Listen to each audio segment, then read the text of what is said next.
All right, so today we're taking a deep dive into Mathura, Okay. the birthplace of Lord Krishna. Sounds good. We're going to be using Wanderlust Chronicles as our main source. Okay. And really trying to understand what makes Mathura so special. You know, its Right. spiritual significance, obviously, the history, the culture, all that good stuff. Yeah, I think what's so interesting about Mathura is that it's not just like a single thing. Yeah. It's not just like an ancient city or, Yeah. just a religious place or whatever. It's like, Yeah. it's kind of a living, breathing cultural landscape. Exactly. And Wanderlust Chronicles, it really paints that picture, you Yeah. know, Well, where it's like you can go there for the spirituality, you can go there for the history, right. you can go there just to experience like the vibrancy of the culture. Absolutely. So let's start with the most obvious place, I guess. Shri Krishna Janmabhoomi, Sure. which is the main temple complex that marks the birthplace of Krishna. Yeah, and this site is believed to be the exact spot where Krishna was born Wow. over 5,000 years ago.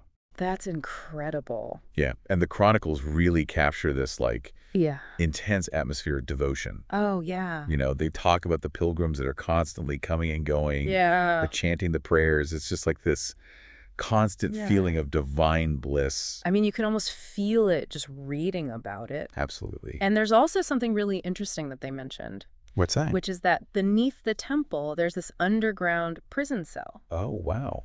And this is believed to be where Krishna's parents were held by King Kansa.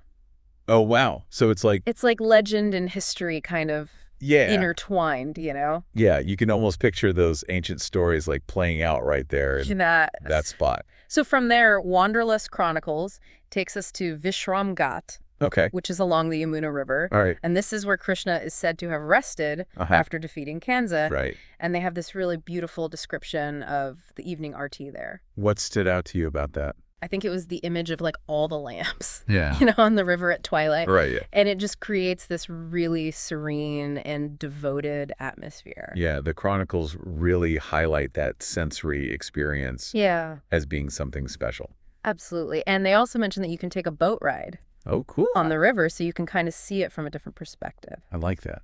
Yeah, it's pretty cool. Being able to experience that sacred space from different angles. Yeah, exactly. So moving on from there, the chronicles also talk about the markets of Mathura, Oh, yeah. and they really come alive in the narrative. The sensory details are incredible. Like what?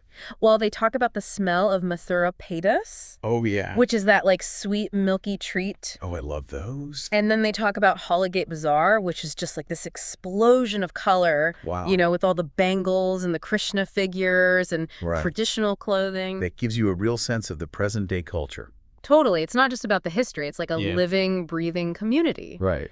And speaking of living, breathing community, they also touch on the holy celebrations in Mathura, Oh, yeah. which are legendary. Did you imagine that? Oh my gosh, the color, the music, the joy. It must be amazing. Sounds incredible. And then from Mathura, the chronicles take a little detour to Vrindavan, Okay. which is just 11 kilometers away. That's not far. Yeah, just a short hop. And they really emphasize how important it is to visit Vrindavan. Why is that? Well, because it's where Krishna spent his childhood. Oh, I see. So it's like a key part of the whole Krishna story. Right. And they highlight a couple of really important spiritual sites there. Which ones? The Bankabai Temple and the ISK Khan Temple. Those are both known for offering really profound spiritual experiences. Absolutely. So it's like the whole Braj region is really intertwined with the story of Krishna. Yeah, it's not just Mathura, it's like the whole surrounding area. So I think what we can take away from Wanderlust Chronicles is that Mathura is more than just a place you visit. Yeah, It's like an immersion into Indian spirituality and culture. absolutely. And whether you're going there for religious reasons or historical reasons or just to experience something unique and spiritual. Yeah.